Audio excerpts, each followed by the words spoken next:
Everyone, আমার নতুন একটা ভিডিওতে সবাইকে অনেকখানি ভালোবাসা জানিয়ে আবার একটা নতুন ভিডিও শুরু করলাম। আজ বৃহস্পতিবার আর একদিন বাদেই ভিডিওটা তোমাদের সাথে শেয়ার করছি, কেননা একদিন বাদে বাদে দিচ্ছি ভিডিও, প্রতিদিন তো দেওয়া সম্ভব হচ্ছে না। ঘুম থেকে উঠে সবার ফার্স্ট আমার যেই কাজটা সেই কাজটা হলো উঠোনটা ভালো করে ক্লিন করা। আমার উঠোনটা অনেক বড় আর কি, যার জন্য আমার প্রতিদিন প্রায় আধ ঘন্টা উঠোনটা ঝাড় দিতে লাগে। তোমাদের এই পাশটা দেখাচ্ছি, ওই পাশটাও আছে। তো আরও কি বলো তো, উঠোনের অবস্থা তো বেহাল, তাই অনেকটা টাইম লাগে আর কি উঠোনটা ঝাড় দিতে। যাই হোক, আমি মোটামুটি ওই 5টায় উঠেছি, আর 5টায় উঠে প্রথমে আমি উঠোনটা ঝাড় দিই, তারপরে আমার মেয়েকে ঘুম থেকে উঠাই। আর আজকে একটু টাইম ছিল, ওর বাবাকে বললাম একটু তুমি ভাতটা চাপিয়ে দাও, যেহেতু মেয়েকে ভাত খাইয়ে পাঠাই, তাই মাঝখানে ওকে ভাত খাইয়ে পাঠিয়ে দিয়েছিলাম। কিছুটা টাইম চলে গেছে, তারপরে এই যে এই তুলসীতলাটা নতুন বানিয়েছি। অনেক দিন ধরেই ভাবছিলাম একটা মার্বেলের তুলসীতলা বানাবো, বাট সেটা কবে সুযোগ বা সময় হবে সেটা বুঝতে পারছি না, তাই ভাবলাম থাক পরে বানাবো। এখন আপাতত কাজ চালানোর জন্য মাটিরটাই বানিয়ে নিই। আর সত্যি কথা বলতে কি, এতে একটা পুরনো স্মৃতি লেগে আছে বলতে পারো। যখন ছোট ছিলাম না, তখন আমাদের বাড়িতে কোনো এরকম ধরনের, আমাদের বাড়ি নয় সবার বাড়িতে এরকম তুলসী মঞ্চ থাকতো, আর সেটাই লেপে পুচি কী সুন্দর করে রাখতো, তাই না? এখন না সেই পুরনো দিনগুলোকে ভীষণ মিস করি। সেই মাটির বাড়ি, পুজো আসলে লেপা পোচা, সবার বাড়ি একটা আলাদা রকম গন্ধ, তাই না? আমি যখন টাউনে মাঝে মধ্যে বেড়াতে যেতাম বিয়ের আগে, তখন আমি মাকে বলতাম, মা আমি কিন্তু গ্রামে কোনোদিনও বিয়ে করবো না, কেননা গ্রামের থেকে শহরের লোকের না অনেকটা কাজ কম।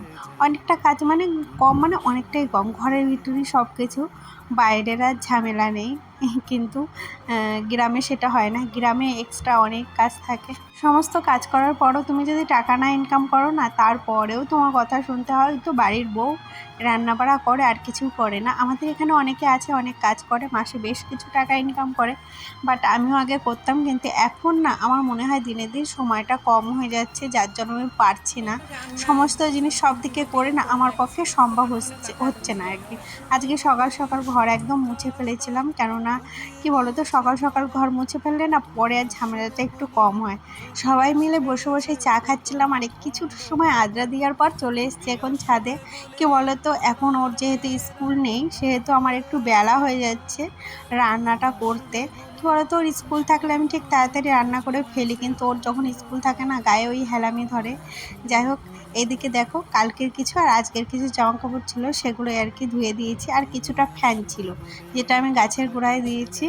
আর এদিকে কিছু বালিশ ছিল, কালকে বানানো হয়েছিল, সেটা তোমাদের সাথে এখনও ভিডিও শেয়ার করিনি, সেই ক্লিপগুলো নেওয়া রয়েছে জানো তো। ভেবেছি অন্য একটা ভিডিওতে তোমাদের সাথে শেয়ার করে দেবো। আর এই যে বালিশটা না, কিছু তুলো লাগবে এর ভেতরে, একদম নিচু হয়ে গেছে জানো তো, শোয়াই যাচ্ছে না একদম ভালো। তার জন্য ভাবলাম একটু তুলো ভরে রাখি আর কি। কি বলো তো, বালিশ আমি এবারে সবগুলো একদম শিমুল তুলোর বানিয়েছি। যাই হোক, মোটামুটি এই যে এখন শোয়ার মতো হয়েছে। আর ছিল বৃহস্পতিবার, তার জন্য সমস্ত বাসন টাসন ধুয়েছি। আর আজকে তোমাদের সেরকম একটা রান্নাবাড়া কী করলাম সেই সব কিছুই শেয়ার করিনি আর কি, তাড়াতাড়ি ঝটফট করে রান্না করে দিয়েছি। আজকে একটু নিরামিষই রান্না করেছি। আর ফ্রিজে দেখলাম হালকা করে নোংরা পড়েছে, তাই একটু পরিষ্কার করছিলাম আর কি। আর এদিকে দেখো ভাই, আমার বর তালশাঁস এনেছে, সেই তালশাঁসগুলো কেটে দিচ্ছিলো। আমি বললাম আমার জন্য একটু রাখবি, কেননা তালশাঁস আমি ভীষণ ভালো খাই। আর কি বলতো, আজকের তালশাঁসটা একদম কচি ছিল, যেটা খেতে একদমই ভালো লাগছিল না। যাই হোক, কে কে আমার মতো তালশাঁস খেতে ভালোবাসে অবশ্যই কমেন্ট করে জানিও। তারপরে এই যে স্নান টান করে চলে এসেছি পুজো দিতে। আর আজকে বৃহস্পতিবার জানো তো, কাকুটা ফুল দিয়ে গেছে, তো 3টে মালা রেখেছি। প্রতিবার একটা রাখি, বাট আজকে 3টে রেখেছি, কেননা কী বলতো, একটা ঠাকুরকে পড়ায় আর সব ঠাকুরকে পড়ায় না, তাই মনটার ভিতর কেমন লাগে আর কি।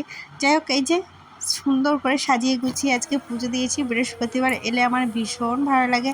আর একটুখানি আলপনা দিয়েছি, দেখেছো তুলসী মঞ্চটা কি দারুণ লাগছে, তাই না? তাদের বাড়ি এখনও মাটির তুলসী মঞ্চ। পুজো দিয়ে এসে শুয়েছি, শাড়ি পরে এতটা গরম লাগছিল, তাই বললাম নাইটি পরেই শুই, নাইটিতেই সবচেয়ে রিল্যাক্স। যাই হোক, ভিডিওটা কেমন লাগলো অবশ্যই কমেন্ট করে জানিও। আর কাদের কাদের বাড়ি এখনও মাটির তুলসীতলা আছে কিনা, আদৌ কারো বাড়ি নেই অবশ্যই কিন্তু কমেন্ট করে জানিও। তো ভিডিওটা কেমন লাগলো অবশ্যই কিন্তু জানিও।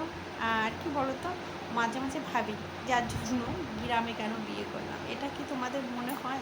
আমার মনে হয় আমার মাঝে মধ্যে এসব আজগুবি যত কথাবার্তা মানে মাথায় আসে, মনে হয় মাঝে মাঝে এই টাউনেই থাকা ভালো। যাই হোক, আজকের মতো টাটা, দেখা হবে আবার একটা নতুন ভিডিওতে। ভিডিওটা যদি ভালো লাগে প্লিজ সাপোর্ট করে পাশে থেকে